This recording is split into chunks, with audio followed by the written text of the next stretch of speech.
Teacher line के आदमी है तो ये तो खूबी होती है कि जितने कम खर्चे से काम चल जावे अपना, वो अच्छा काम है। सर मेरे पास सारी नस्ल की बकरियां मिल जाती है। वैसे फार्म पे केवल सैंपल रखा जाता है, जिस भाई को भी कुर्बानी के लिए कस्सी या अंडू बकरे चाहिए वो अवेलेबल हो जाते हैं अपने पास। और क्या कि ये हीट में है बकरी, इसका 16,000 रुपये होगा सर। ये क्वालिटी सर 280 रुपये पर केजी के हिसाब से अवेलेबल होगी। सर मेरा ये आइडिया है कि 20-25 बकरी उससे स्टार्ट करें जी। 2 ब्रीडर रखें और 20-25 के करीब बकरियां रखें और उससे फार्मिंग स्टार्ट करें। कुल अच्छा महसूस कर रहे हैं सर, अच्छा चल रहा है फार्म, आराम से, कोई परेशानी नहीं। यहाँ पे भी एक रसोई जो आपने छोटी ये आपने बनाई हुई है, यहाँ पर चाय बन रही है चाय बनाई जा रही है। देखिए भाइयों, सर मुनाफे की बात करें तो साल भर में एक ही पूरा खर्चा निकाल के यहाँ का लगभग 1 साल का 10 लाख के करीब का बजट बच जाता है अपने। नमस्कार सर। नमस्कार जी, नमस्कार सर। सबसे पहले एक परिचय दें अपना। सर मेरा नाम नौरत राम है और मैं पेशे से सरकारी अध्यापक हूँ, इंग्लिश टीचर हूँ। और ये मेरी मिसेज का फार्म है और मैं स्कूल टाइम के अलावा बाकी समय यहाँ पे देख रेख में देता हूँ। तो सर कैसे आप चला रहे हैं? अध्यापक भी हैं आप और स्कूल में समय देना पड़ता है। सर वैसे मैंने बताया आपको कि मेरी मिसेज का फार्म है और वो देख रेख करते हैं, बाकी स्कूल टाइम के अलावा मैं फ्री टाइम में मैं देख रेख कर लेता हूँ। और वैसे 3-4 आदमी है यहाँ देख रेख करने वाले, वो देख रेख करते रहते हैं। थोड़ा सा आप भी एक परिचय देते हैं अपने फार्म का। जी जी। कहाँ पर है, क्या स्थिति है? जी मेरा फार्म किंग गोट फार्म नाम से है और ये अजमेर रेलवे स्टेशन से 8 किलोमीटर के करीब दूरी पर स्थित है, सिक्कर हाईवे पे।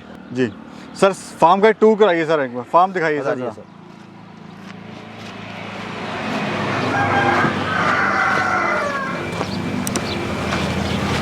सर थोड़ा फार्म के बारे में बताइए सर। सर मेरे फार्म पे सारी नस्लें लगभग सिरोही, सोजत, तोतापुरी, कोटा, बरबरी, बीटल, जमुनापुरी सबका एक सैंपल रखता हूँ मैं जी। और जैसे मुझे ऑर्डर मिलता रहता है उस हिसाब से मैं अरेंज कर देता हूँ, किसानों से सीधा अरेंज कर लेते हैं हम और लाके पार्टी को दे देते हैं। तो किस किस नस्ल की जैसा आप कह रहे हैं, तो आपको मतलब बेटर कौन सी नस्ल सर लगती है? सर सबसे बेटर मुझे ये सिरोही नस्ल लगती है। ये सर ब्रीडर है आपका? ब्रीडर है सर, सिरोही नस्ल का। कितने महीने का है सर ये सर 1.5 साल का है। 1.5 साल का। कितना वजन है सर? सर इसमें 90 kg वजन है। अगर कीमत की बात करें, क्या कीमत होगी सर इसकी? सर इसकी कीमत 30,000 रुपये होगी। 30,000 रुपये का? जी जी जी। ये आपका ब्रीडर है फार्म? हाँ जी, हाँ जी। तो सर जैसे आप कितने समय से है आपका फार्म ये? सर मेरा फार्म वैसे 8-10 साल के करीब हो चुकी है इसको। तो कैसा आपको अनुभव है, कैसा आपको सफ़र है आपका? अगर सफ़र की बात करें तो सर मैं सफ़र की बात करूँ तो शुरू में मैंने बहुत कम बकरियां पाली थी जी। और पहले गांव में रहता था, फिर अजमेर में यहाँ आके बस गए, यहाँ रहने लग गए। और पहले स्टार्टिंग में मैंने ये अपनी खुद की ज़मीन है तो यहाँ पे 20 बकरी पाली थी मैंने पहले। तो 20 बकरी पाली तो बाहर वाले अधिकतर आ जाते हैं यहाँ पे, ऑल इंडिया के कस्टमर आते हैं। तो जैसे मुझे ऑर्डर मिलता गया उस हिसाब से मैं इसकी बढ़ोतरी करता गया और धीरे धीरे अब जैसे 500 का ऑर्डर मिल जाए, 400, 200 जितना भी ऑर्डर मिलता है उतना अरेंजमेंट करके मैं दे देता हूँ। लेकिन फार्म पे फिलहाल ये इतने जानवर लगभग 50 के करीब सैंपल रखता हूँ मैं। आते रहते हैं जाते रहते हैं? जाते रहते जी जी। मैं देख रहा हूँ सर आपने जो फार्म ये बनाया हुआ है बड़े कम खर्चे में, बड़े जुगाड़ से आपने बनाया हुआ है सर। थोड़ा इसके पीछे मकसद बताएं सर, है क्या मकसद? पैसा बचाना है या इससे काम चल जाता है आपका? सर इससे काम चल जाता है और वैसे इतना खर्चा करने की कोई ज़रूरत नहीं है। मैं सोचता हूँ जैसे जानवर है, बकरी है, तो इनके लिए इतने खर्चे की ज़रूरत नहीं है। आराम से ये रोड पे दिखता भी रहता है, कस्टमर को भी दिख जाता है और उधर रात के टाइम उधर वो सेपरेट है तो अलग से उसमें डाल देते हैं अपन। तो मुनाफा कितना हो रहा है सर? अगर सर मुनाफे की बात करें तो साल भर में एक ही पूरा खर्चा निकाल के यहाँ का लगभग 1 साल का 10 लाख के करीब का बजट बच जाता है अपने। अगर कोई भाई 10 बकरियों से स्टार्ट करना चाहता है जी तो क्या वो सर इससे मुनाफा ले सकता है और क्या उसको खर्चा आएगा? सर 10 बकरी जैसे नस्ल खर्चा तो नस्ल कितनी बकरियों से शुरुआत करना चाहिए स्टार्टिंग में जो पहले बार स्टार्ट कर रहा है काम? जी जी जी। मेरा विचार ये है सर कि अगर अपन स्टार्टिंग करें तो कम से कम 20 बकरी तो हो। 20 बकरी और 2 ब्रीडर रख लें। बाई चांस मान लो एक ब्रीडर किंतु परंतु हो जाए तो भी एक ब्रीडर एक्स्ट्रा रहे जी। और खर्चे की बात करें तो अलग अलग नस्ल का अलग अलग रेट होता है। तो जैसी नस्ल, जैसे मान लो अपन सिरोही नस्ल की लेवे बकरियाँ, अच्छी क्वालिटी की बकरियाँ लेवे तो उसको 2-2.5 लाख रुपए करीब 10 बकरी पे खर्चा, 10 बकरी 1 बकरी पे, यानी कि लगभग 4-5 लाख रुपए करीब 20 बकरी अच्छी क्वालिटी की लेवे तो इतना खर्चा हो जाता है उसको। 2 ब्रीडर भी लेवे जी, 20 बकरी भी लेवे। क्या सर अगर 20 बकरियों से स्टार्ट करता है जी जी वो क्या सर मुनाफा ले लेगा? सर मुनाफे की बात करते हैं तो स्टार्टिंग में देखो जो प्रोडक्शन होता है वैसे साल में 2 बार बच्चा देती है ये। अगर किसान जागरूक है और वो हीट आने पर बकरा मेल ब्रीडर अवेलेबल हो जाता है तो 1 साल में लगभग 6-7 महीने में तो मान ही लोग भाई 1 बार बच्चा दे देगी वो। 6 महीने नहीं 7 महीने तक दे देती है। तो 1 बार का प्रोडक्शन जो आएगा उसका खर्चा निकल जाएगा बकरियों का, और दूसरी बार का प्रोडक्शन जो जिस एरिया में है उस एरिया में क्या रेट पे मिल रहा है वो बिक रहा है वो वहाँ की कंडीशन के ऊपर निर्भर करता है जी। काम से सर सेटिस्फाई हैं अपने? बिल्कुल सर, बहुत सेटिस्फाइड हूँ काम से। क्या क्या आपको समस्या आई सर स्टार्टिंग में? सर, अगर कोई बकरी पालन करता है जैसे आपने करा, तो सबसे पहले क्या आपको समस्या इसमें आई है?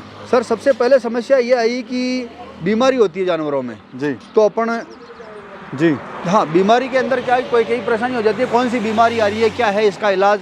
तो शुरू में मुझे वो काफ़ी परेशानी हुई, बड़ी परेशानी जी। बाकी इनके खाने पीने का वो तो सारा नॉलेज है, मैं वैसे ही दो चार बकरी पहले से रखता रहता था। लेकिन ये बीमारी की वजह से परेशानी होगी, और फिर बाद में अपन को जानकारी ली डॉक्टर लोगों से और प्रशिक्षण भी लिया, तो इसे करके अब वो बीमारी नहीं, वो तकलीफ नहीं आती है। और इसके अलावा कोई अलग अलग वातावरण से आते हैं छोटे बच्चे, तो उनका थोड़ा सा ध्यान रखना पड़ता है। तो सर आप तो जैसे सफलतापूर्वक इसको कर रहे हैं, लेकिन जो कुछ फार्मर है वो फेल हो जाते हैं, काम नहीं कर पाते हैं, ऐसा क्यों है सर? कुछ ऐसी बातें बताइए ताकि वो भी अपने फार्म को ठीक से चला सकें। सर सबसे पहले बात तो देखो, मैंने पहले वाले वीडियो में बताई थी आपके कि भाई एक तो नस्ल का चयन अच्छा करें और बीमारी का विशेष ध्यान रखें, और इसके अलावा खरीदारी का भी विशेष ध्यान रखना चाहिए, कौन सी किस हिसाब की क्वालिटी ले रहे हो आप अपने मान लो कि 2 रुपये सस्ते के चक्कर में कहीं रेट के हिसाब से कि भाई वो सस्ती रेट में दे रहा है, उसके चक्कर में फंस जावे और केवल अपना घटिया माल ले जावे, तो घटिया माल से फिर बाद में फार्म सक्सेस नहीं हो पाएगा। सर देखा गया लोगों को अक्सर ये नहीं पता होता है कि उनके क्षेत्र में कौन सी बकरी सक्सेसफुल रहेगी। जी जी जी, उसके बारे में थोड़ा अपना एक्सपीरियंस साझा कीजिए। देखो क्षेत्र में कौन सी बकरी का कैसे चयन करें? सर देखो पहले तो एक बकरी वातावरण देखना पड़ता है। ऑल इंडिया में सारी जगह पहले सिरोही नस्ल जा रहा है जी। सिरोही नस्ल तो ऐसा है कि जिसका एक बीमारी से लड़ने की क्षमता जो सबसे बेस्ट है, अच्छा क्षमता है इसका। तो ये सब हर तरह के वातावरण में सेट हो रहा है, केरला में भी सेट हो रहा है, इधर आसाम तक सेट हो रहा है, ऑल इंडिया में हर जगह सेटिंग हो रहा है ये। इसके अलावा दूसरी नस्लें जो है वो अलग अलग वातावरण के हिसाब से सेट होती है। जैसे पंजाबी बीटल को लेवे अपन, तो पंजाबी बीटल के लिए हमेशा हरा चारा अवेलेबल होता है उसके लिए, और ठंडा वातावरण रहता है, मीठा पानी रहता है। अगर वैसी कंडीशन मिल जावे तो वहाँ सूट होती है, बाकी हर जगह वो सेट नहीं हो पाती है। दूसरा, आप इसको ऑल इंडिया में कैसे भिजवा सकते हैं? कोई भाई कहीं दूर बैठा हुआ है सर आपसे माल लेना चाहता है? मेरा तो ये कहना है कि ऑल इंडिया में आप कहीं भी बैठे हो तो पहले तो अगर एडवांस वहाँ से बुकिंग किसी के दूसरे के पास भी नहीं करे, मैं मेरे लिए नहीं कह रहा हूँ, किसी के लिए भी वहाँ बैठे माल मंगाना चाह रहे हो तो मैं नहीं सोचता कि भाई वो अच्छी कंडीशन है आपके लिए।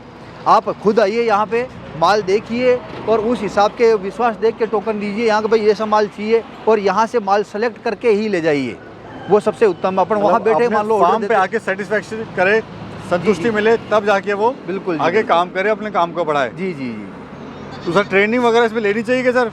सर देखो, अगर जिसको बकरियों की जानकारी है, पहले से रख रखा है, छोटी मोटी बीमारियों की जानकारी है, तो उसको थोड़ी बहुत बकरियों के लिए तो ट्रेनिंग की जरूरत नहीं है। लेकिन मैं समझता हूँ कि ट्रेनिंग तो वो एक अपने मान लो कि भाई सर्टिफिकेट वाली लेवे या बिगर सर्टिफिकेट के लेवे, लेकिन ट्रेनिंग लेना थोड़ी ज़रूरी है उनके लिए कि भाई कौन सी बीमारी है, किस टाइम टीका देते हैं, वो ज़रूरी हो जाता है। वो एक प्रैक्टिकल थोड़ा सा वो थोड़ा अनुभव ज़रूरी हो जाता है उनको।